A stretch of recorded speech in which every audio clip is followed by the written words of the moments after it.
अस्सलाम वालेकुम। मेरा नाम है अबरार चौहान। आज हम बाब नंबर 7 में नेल्सन सेल पढ़ने जा रहे हैं। ये असल में ब्राइन से सोडियम हाइड्रोक्साइड या कास्टिक सोडे की तैयारी है। ब्राइन से जब आप सोडियम हाइड्रोक्साइड बनाते हैं तो उससे हाइड्रोजन और क्लोरीन गैस भी बनती है। नेल्सन सेल या डायाफ्राम सेल एक इंतहाई अहम सेल है। ये तफसीली सवाल आता है। इसके मुतालिक समझने के लिए हम अपने मौजू को जायज़ा लेने के लिए चलते हैं लेक्चर की तरफ। आज का हमारा मौजू है कि हम सोडियम हाइड्रोक्साइड कास्टिक सोडा कैसे बना सकते हैं। उसे नेल्सन सेल से बनाया जाता है। ये नेल्सन सेल की बड़ी सादा सी शक्ल है, इसको अभी हम तफसील से पढ़ेंगे, लेकिन खैर नेल्सन सेल से बनाया जाता है। आज हमने ब्राइन से यानी कि कंसनट्रेटेड सोल्यूशन किसका, एक्वा सोल्यूशन किसका, सोडियम क्लोराइड का, उससे हासिल करना है सोडियम हाइड्रोक्साइड। तो आज हम सीखेंगे कि ब्राइन से सोडियम हाइड्रोक्साइड यानी कि कास्टिक सोडा कैसे बनाया जाता है। ये हमारा आज का सवाल है। ब्राइन पहले जरा समझ ले, ब्राइन क्या है। ब्राइन जो होता है ना, ब्राइन ये असल में कंसंट्रेटेड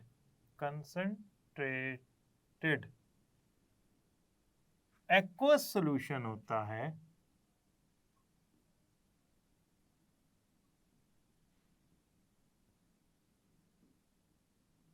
सोडियम क्लोराइड का।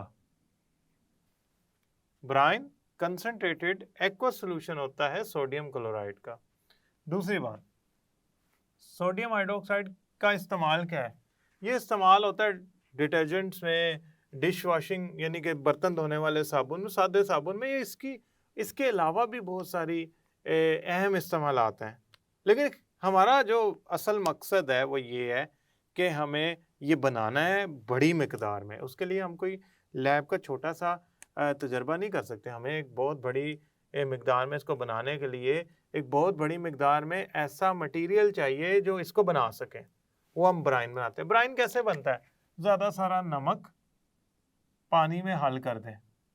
ज़्यादा सारा नमक जब आप पानी में हल करेंगे तो नमक और पानी मिलके 4 किस्म के आयन बनाएंगे। Sodium ion, chloride ion. आप कहेंगे सर ये तो इसी के बन गए। वाटर के भी तो कुछ मॉलिक्यूल आयंस में तब्दील होंगे। Hydrogen ion, hydroxyl ion. आप क्या करते हैं, ये ब्राइन सॉल्यूशन को यहां पे इस कैप्सूल नुमा जगह में भर देते हैं। ये ले, ब्राइन भर दिया।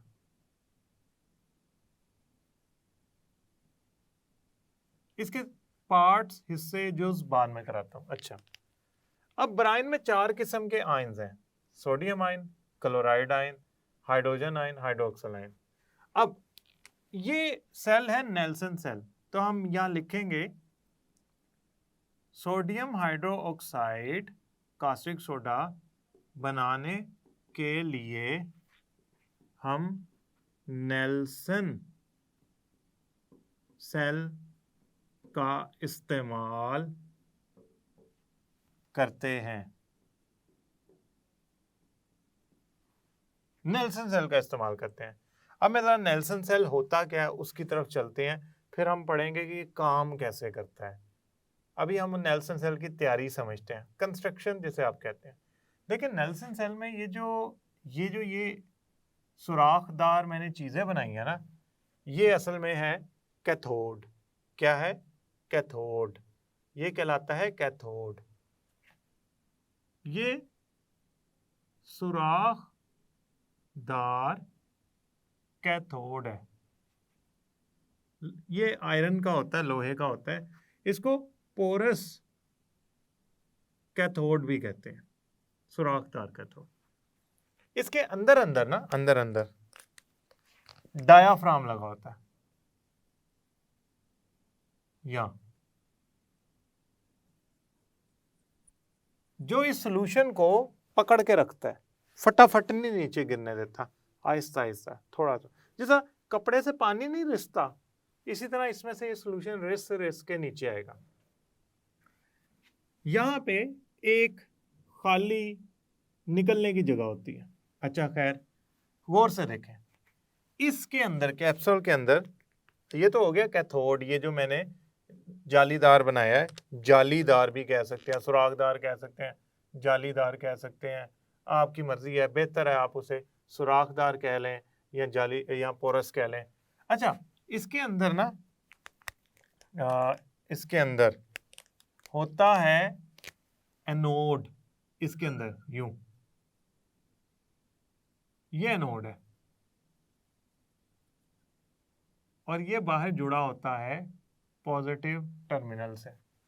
आप यहां इसको ये बेशक ना बनाएं, आप यहां लिख दें ये एनोड है। ये बना होता है ग्रेफाइट का और इस पे जो चार्ज होता है वो होता है पॉजिटिव। ये कैथोड है, कैथोड बना होता है आयरन का और इस पे चार्ज होता है नेगेटिव। ये क्या चीज है? ये है कैच बेसिन। ये सॉल्यूशन को कैच करता है। बेसिन कहते हैं बर्तन को या बड़े सारे कंटेनर को, कैच कहते हैं पकड़ना, तो ये सॉल्यूशन को पकड़ता है। इसमें से सॉल्यूशन जब गिरता है ना यूं बूंदों की सूरत में, तो ये असल में सोडियम हाइड्रोक्साइड का सॉल्यूशन होता है जो नीचे गिरता है, तो ये उसे पकड़ता है। दूसरी बात, ये जो मैंने सबज रंग का बनाया है, ये लाइन सबज रंग की, ये है डायाफ्राम। ये है डायाफ्राम। डायाफ्राम क्या करता है? डायाफ्राम सॉल्यूशन को मुकम्मल तौर पे गिरने नहीं देता उस, और इसका एक और भी काम ये है कि ये सोडियम आयन और हाइड्रोक्सिल आयन को के मिलाप के लिए जगह पैदा करता है। लेकिन अभी अभी आपको समझाने के लिए सॉल्यूशन को पकड़ के रखता है, उसको रिसवाता है नीचे की तरफ, उसे फटाफट नहीं गिरने देता।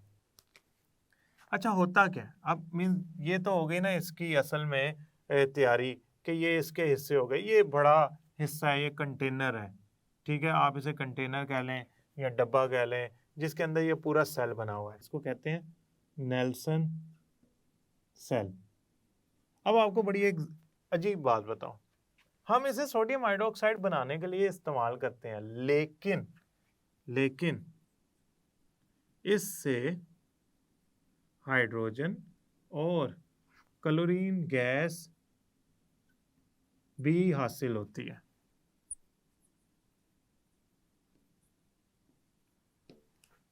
अच्छा, अब मैं आपको कुछ बातें समझाऊंगा, फिर उसके रिएक्शन लिखूंगा। देखिए, जब कैथोड की बारी आएगी ना, जब मैं इसमें से करंट गुजारूंगा तो कैथोड पे है मनफी चार्ज। सॉल्यूशन के अंदर हमारे पास 1 2 3 4 आयंस हैं, कैथोड पे मनफी चार्ज, तो जो पॉजिटिव आयंस है वो भाग के जाएंगे कैथोड पे, यानी कि सोडियम आयन और हाइड्रोजन आयन दोनों की कोशिश होगी कि हम कैथोड पे जाएं।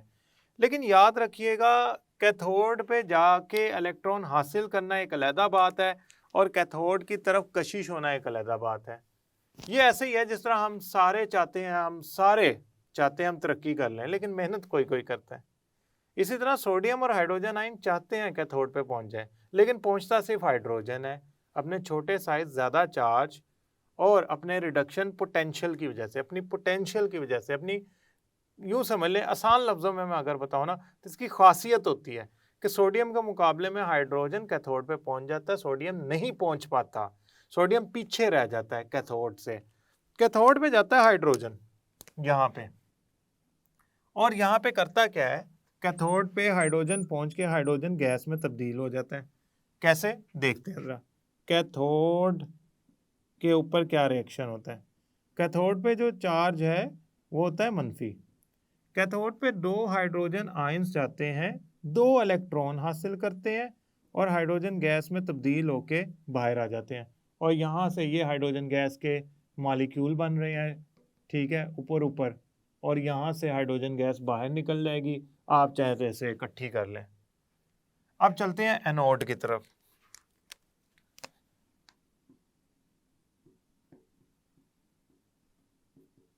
एनोड की तरफ 2 किस्म के आयन जो है ना वो भाग के जाएंगे, 2, chloride ion, hydroxyl ion. Chloride ion बहुत ज़्यादा मिकदार में है, तो उनकी कोशिश है कि वो हाइड्रोक्सिल आयन से पहले पहुंच जाए। वही बात होगी, खासियत है क्लोराइड आयन की ज़्यादा मिकदार में होने की वजह से कि वो पहले जाके एनोड के इर्द गिर्द इकट्ठा हो जाएगा। तो ये एनोड के इर्द गिर्द क्लोराइड आयन इकट्ठे होकर क्लोरीन गैस बना रहे हैं, और ये उसके, आप यूँ समझ लें, बुलबुले बन रहे हैं, बबल बन रहे हैं, और वो यहाँ से निकल जाएंगे गैस की सूरत में क्लोरीन में। अब क्लोरीन का क्या होता है एनोड पे? क्या होता है एनोड पर? क्या होता है?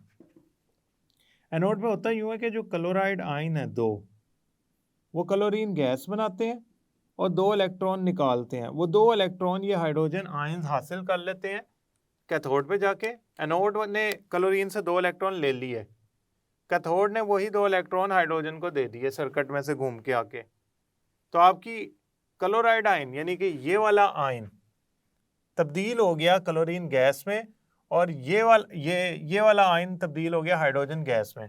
तो इसका मतलब ये है, अगर मैं इसको ओवरऑल लिखना चाहूँ, मुकम्मल तौर पे लिखना चाहूँ, तो मैं कुछ इसको यूं लिखूंगा कि सोडियम क्लोराइड पानी के साथ मिलके क्या क्या बना रहा है? Hydrogen gas, chlorine gas. आप कहेंगे सर इस साइन और इस साइन का क्या कसूर है? ये कहाँ गए? ये सोल्यूशन में रह गए। तो सोल्यूशन में ही रह जाने के बाद ये आपस में मिल जाएंगे और आपस में मिलके यहाँ से रिश्ते हुए इधर इकट्ठे हो जाएंगे। अब ये सोल्यूशन जो बनेगा ये सोडियम हाइड्रोक्साइड प्लस वाटर का होगा। हाँ, इसमें सोडियम क्लोराइड भी मौजूद होगा, मगर इसमें सोडियम हाइड्रोक्साइड भी मौजूद होगा। तो जो पीछे 2 आयंस बच गए हैं, ये तो बन गया ना क्लोरीन, ये आयन किस में तब्दील हो गया था? क्लोरीन गैस में। ये आयन किस में तब्दील हो गया? हाइड्रोजन गैस में। तो ये भी खत्म हो गया, ये भी खत्म हो गया, पीछे ये 2 बच गए, ये जुड़ जाएंगे और बनाएंगे सोडियम हाइड्रो ऑक्साइड। अब जरा गौर करें हमारे इस रिएक्शन पे, ये बैलेंस नहीं है इक्वेशन। इसमें क्लोरीन 2 है तो मुझे यहाँ पे 2 लगाना पड़ेगा, इसमें सोडियम 2 हो गया तो यहाँ भी 2 लगाना पड़ेगा।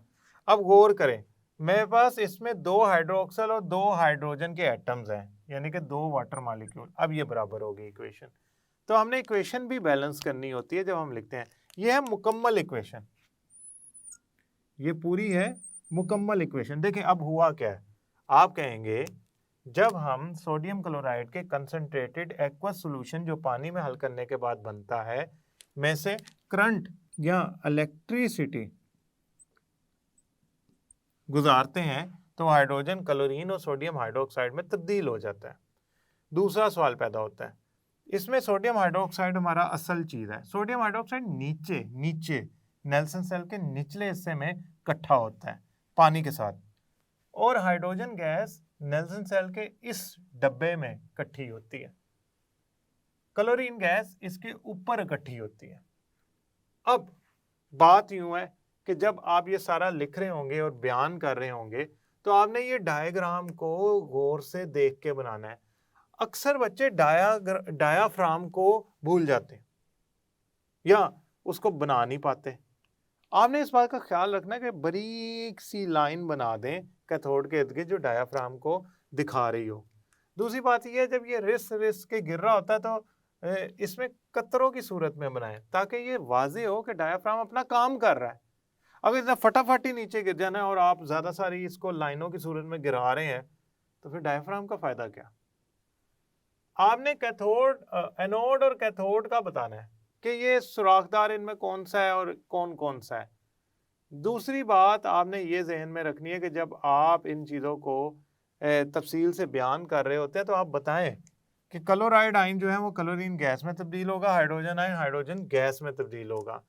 और ये नेल्सन सेल पूरा एक तफसीली सवाल है, मुख्तसर सवाल नहीं है, ये तफसीली सवाल है। अब मैं आपको एक चीज़ बताने जा रहा हूँ, वो आपने याद रखनी है और उसे समझ लेना है। अगर एक्वस सॉल्यूशन सोडियम क्लोराइड का इलेक्ट्रिसिटी उसमें से गुजारी जाए, फिर सोडियम क्लोराइड का एक्वस सॉल्यूशन, नाम क्या उसका? ब्राइन। सोडियम क्लोराइड के एक्वस सॉल्यूशन से बिजली गुजारी जाए, इलेक्ट्रिसिटी गुजारी जाए, करंट गुजारा जाए, तो वो बनाता है सोडियम हाइड्रोक्साइड। वो क्या बनाता है? Sodium hydroxide. वो क्या बनाता है? Sodium hydroxide. और अगर पिघले हुए सोडियम क्लोराइड से बिजली गुजारी जाए, पिघले हुए सोडियम क्लोराइड से बिजली गुजारी जाए, पिघले हुए सोडियम क्लोराइड से बिजली गुजारी जाए, करंट गुजारा जाए, इलेक्ट्रिसिटी गुजारी जाए, तो वो सोडियम मेटल और क्लोरीन गैस बनाता है।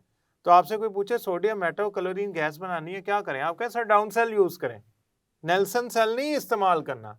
आपसे कोई पूछे कि सोडियम हाइड्रोक्साइड बनाना है, क्या करें? नेल्सन सेल इस्तेमाल करें।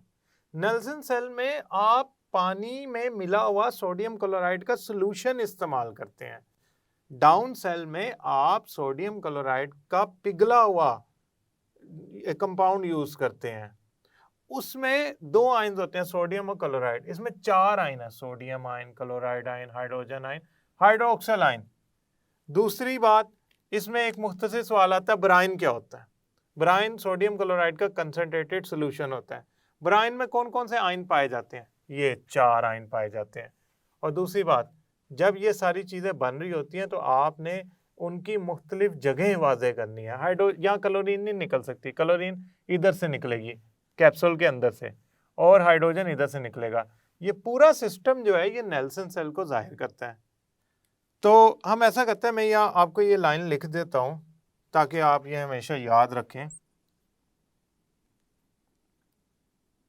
सोडियम मेटल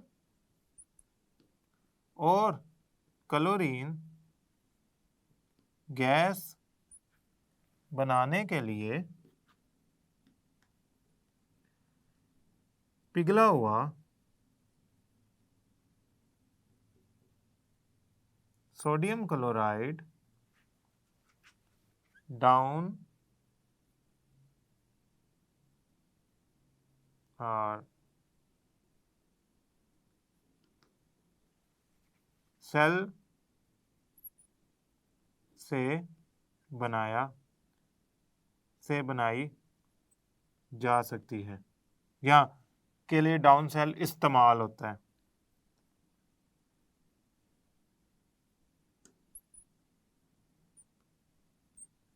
जबकि अगर आपने ब्राइन से सोडियम हाइड्रोक्साइड बनाना है तो उसके लिए नेल्सन सेल इस्तेमाल होगा। उसके लिए ये सारी चीज़ें बनाने के लिए नेल्सन सेल इस्तेमाल होगा। दोनों में एक चीज़ मुमासलत है, डाउन सेल और नेल्सन सेल में। दोनों इलेक्ट्रोलाइटिक सेल हैं, दोनों में नॉन स्पॉन्टेनियस रिएक्शन करवाया जा रहा है, दोनों में इलेक्ट्रिसिटी के जरिए केमिकल रिएक्शन करवाया जाता है या इलेक्ट्रिकल एनर्जी के जरिए केमिकल एनर्जी बनाई जाती है। यानी कि ये दोनों में कुछ चीज़ें मिलती जुलती भी हैं और कुछ चीज़ें मुख्तलिफ हैं, इनकी प्रोडक्ट मुख्तलिफ है, और ये दोनों की मुमासलत है। दोनों इलेक्ट्रोलाइटिक सेल हैं, दोनों में इलेक्ट्रिसिटी इस्तेमाल करके नॉन स्पॉन्टेनियस रिएक्शन करवा के प्रोडक्ट बनाई जाती है, रिएक्शन करवाया जाता है। मैं उम्मीद करता हूँ ये लेक्चर आपको समझ आया होगा। अगले लेक्चर तक के लिए अल्लाह हाफिज़।